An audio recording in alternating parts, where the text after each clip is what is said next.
अनेक कार्यक्रम करण्याचा प्रयत्न या माध्यमातून होत असतो। आपल्याला कल्पना आहे की शिवतांडव स्तोत्र हे अतिशय सुंदर अशा प्रकारचं स्तोत्र आहे।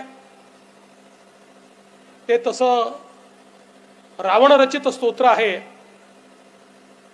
ज्यावेळी रावणाने आपल्या सुंदर लंकेमध्ये कैलास पर्वत असला पाहिजे म्हणून कैलास पर्वतच उचलून तो लंकेला नेण्याचा प्रयत्न केला आणि त्यावेळी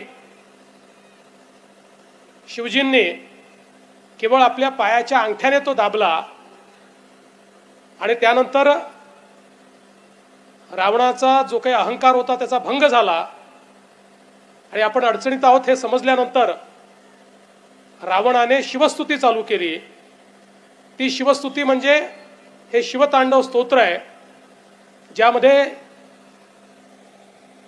शंकराच्या शिवशंभोंच्या विविध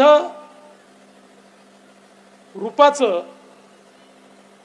त्यांच्या विविध गुणांचं वर्णन हे या स्तोत्रामध्ये करण्यात आलेलं आहे आणि अतिशय सुंदर अशा प्रकारचा त्याचं उच्चारण असल्यामुळे या स्तोत्राच्या उच्चारणातनं आपलं उच्चारण देखील चांगलं होतं आणि मनाला एक चांगली शांती देखील मिळते। आणि अर्थातच रावण रचित असल्यामुळे त्याच्यामध्ये एक आक्रमकता देखील आपल्याला पाहायला मिळते।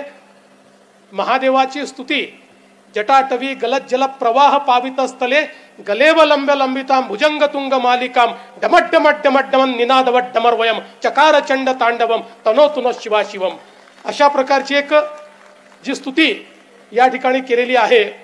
मला असं वाटतं त्यामुळेच ते म्हणत असताना एक अंगामध्ये स्फुरण देखील आपल्याला या निमित्ताने येतं आणि मी खरोखर ही जी टीम आहे, ज्या टीमने आपल्या सगळ्या सहभागी जे आमच्या माता भगिनी आहेत, बंधू आहेत, यांना याचं प्रशिक्षण दिलं आणि त्या प्रशिक्षणातनं आज एक प्रकारे रेकॉर्ड या ठिकाणी होतोय आणि मोठ्या संख्येनं आपण शिवतांडव स्तोत्र म्हणतोय।